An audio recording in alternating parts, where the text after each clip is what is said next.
Good news, খুশির খবর। আজকের দিনটা সত্যিই আনন্দের। আজকের দিনটা সত্যিই চাকরি প্রত্যাশী ভাই বোনদের জন্য ঐতিহাসিক। অনেক দিন যাবৎ চাকরি প্রত্যাশী ভাই বোনরা ওয়েট করছিল এই দিনটার জন্য। বারবার সোশ্যাল মিডিয়া প্ল্যাটফর্মও বারবার মুখ্যমন্ত্রীর কাছে আবেদনও জানাচ্ছিল যে আমাদের চাকরির একটা সমাধান করা হোক। সেই আবেদন শিক্ষা দপ্তর, মুখ্যমন্ত্রী সাড়া দিয়েছে এবং চাকরি প্রত্যাশী ভাই বোনদের মুখে হাসিটা ফোটাতে সাহায্য করেছে। ত্রিপুরা সরকারকে ধন্যবাদ, মাননীয় শিক্ষামন্ত্রীকে ধন্যবাদ, মাননীয় মুখ্যমন্ত্রীকে ধন্যবাদ এই ধরনের সিদ্ধান্ত নেওয়ার জন্য। ডিটেলস এখন আমরা চলে যাচ্ছি নভেম্বর ডিসেম্বর এর দিকে, বিশেষ করে নভেম্বর মাসের শেষের দিকে ত্রিপুরা সরকার বিরাট বড় একটা আয়োজন করেছিল চাকরির অফার বিলি-বন্টন করার। সেখানে ফিজিক্যাল এডুকেশন টিচার এবং স্পেশাল এডুকেটার দুই ধরনের যে ভ্যাকেন্সি বা পোস্ট ছিল, physical education teacher and special educator, ওই ভ্যাকেন্সিগুলার যারা যারা সিলেক্টেড হয়েছিল শিক্ষা দপ্তর থেকে টিআইবিটি অনুযায়ী তাদের তো অফার তুলে দিয়েছিল মাননীয় মুখ্যমন্ত্রী। সেই অনুষ্ঠানটা অনেকটা জাঁকজমকপূর্ণ ছিল, সেই অনুষ্ঠানটা অনেকটা আলোকিক ছিল। চাকরি প্রত্যাশী ভাই বোনরা অফার পেয়ে অনেকটা খুশির মেজাজে দিন কাটাচ্ছিল। কিন্তু যখন দিন পেরিয়ে যাচ্ছিল, ডিসেম্বর, জানুয়ারি, ফেব্রুয়ারি, মার্চ, এপ্রিল চলে আসছে, অর্থবর্ষ শেষ হয়ে গিয়েছে, কিন্তু তাদের কিন্তু জয়নিং লেটারটা দেওয়া হচ্ছিল না। সবাই অফার অ্যাকসেপ্ট করেছে, অফার নিয়ে জমা দিয়েছে, কিন্তু তাদের জয়নিং লেটার দেওয়া হচ্ছিল না। তাই বারবার মাননীয় মুখ্যমন্ত্রীর কাছে অনুরোধ, অন্যান্য মন্ত্রীর কাছে অনুরোধ, সোশ্যাল মিডিয়া প্ল্যাটফর্মে প্রটেস্ট, অনেক কিছু হয়ে গিয়েছে। শেষ সময়ে যখন নতুন অর্থবর্ষ শুরু হলো, 26-27 ফিনান্সিয়াল ইয়ার শুরু হলো, নতুন বাংলা বৈশাখ মাস আসলো, সেই বৈশাখ মাসের একদম পূর্ণ লগ্নে রাজ্য সরকার কী করেছে, চাকরি প্রত্যাশী ভাই বোনদের হাতে জয়নিং লেটার, চাকরি প্রত্যাশী ভাই বোনদের place of posting, joining letter বলবো না, জয়নিং লেটার তো সব হয়ে গিয়েছে, প্লেস অফ পোস্টিং অর্থাৎ জয়নিং, কোথায় তারা জয়েন করবে সেই মেমোরেন্ডাম ইস্যু করেছে 23/4/2026। সত্যি ঐতিহাসিক।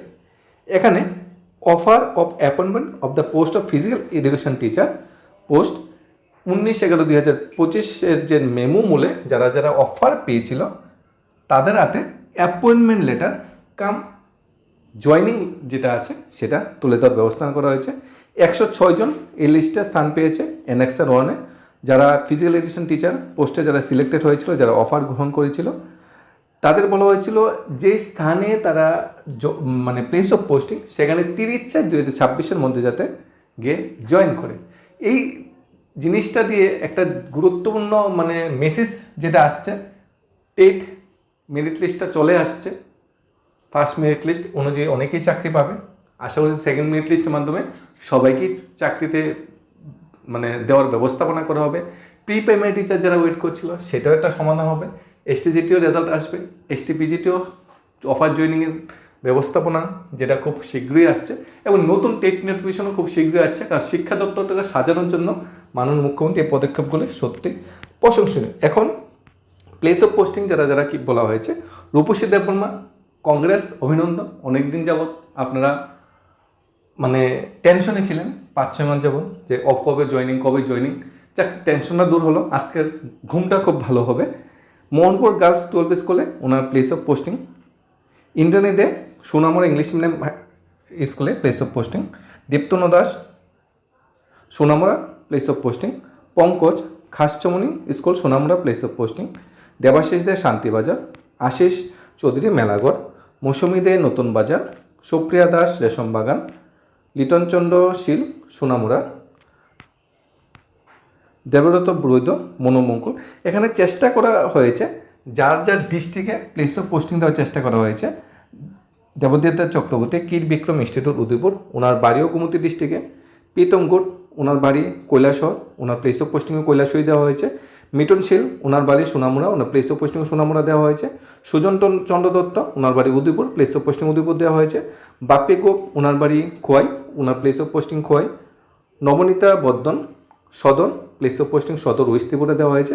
অর্থাৎ যারা যারা অফার পেয়েছে ম্যাক্সিমাম সবাইকে যার যার এরিয়াতে, বাড়ির কাছের সাব ডিভিশনে, বাড়ির কাছের স্কুলে, বাড়ির ডিস্ট্রিক্ট যে জেলাতে বসবাস করে ওই জেলার একটা ভালো স্কুলে সবাই প্লেস অফ পোস্টিং দেওয়া হয়েছে।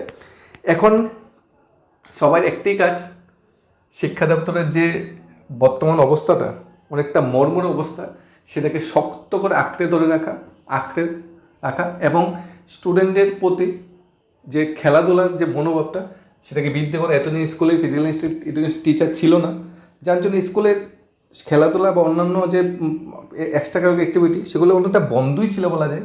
যাক, এখন যেহেতু স্কুলে শিক্ষক পাবে, বিদ্যার্থী স্কুলে অনেকটা সেজে গুজে উঠবে এবং প্রত্যেকটা স্কুলে এখন এক একজন করে যেমন টিচার পাবে, খেলার টিচার শিক্ষক যেটা বলা হয়, তখন কিন্তু সবার মাঝে একটা আলাদাই একটা বাতাবরণ তৈরি হবে, স্কুলের কালচারটাই আলাদা বাতাবরণ তৈরি হবে। খেলাধুলা বা অন্যান্য যে একটা এক্সট্রা কারিকুলার অ্যাক্টিভিটিতে স্টুডেন্টরা আরও সামনের সাথে এগিয়ে আসবে। এবং এই যে সরকারি স্কুলগুলো, যে স্কুলগুলোতে বর্তমানে স্টুডেন্ট সংখ্যা দিন দিন কমছে, এই ধরনের নিয়োগ প্রক্রিয়াগুলো ওই স্কুলগুলোতে কিন্তু দিন দিন স্টুডেন্টের সংখ্যা এখন বৃদ্ধি পাবে। যাই হোক, সর্বশেষ কথা এটাই বলবো, অপেক্ষা করলে অবশ্যই অপেক্ষার ফলটা খুব সুন্দর হয়। 5 মাস অপেক্ষা করতে হয়েছে, সময়টা অনেকটা মানে টেনশনে, ডিপ্রেশনে, কষ্টেই যাচ্ছিল। শেষ সময়টা যেটা এপ্রিল মাসে আসলো, সত্যি এটা গুড নিউজ।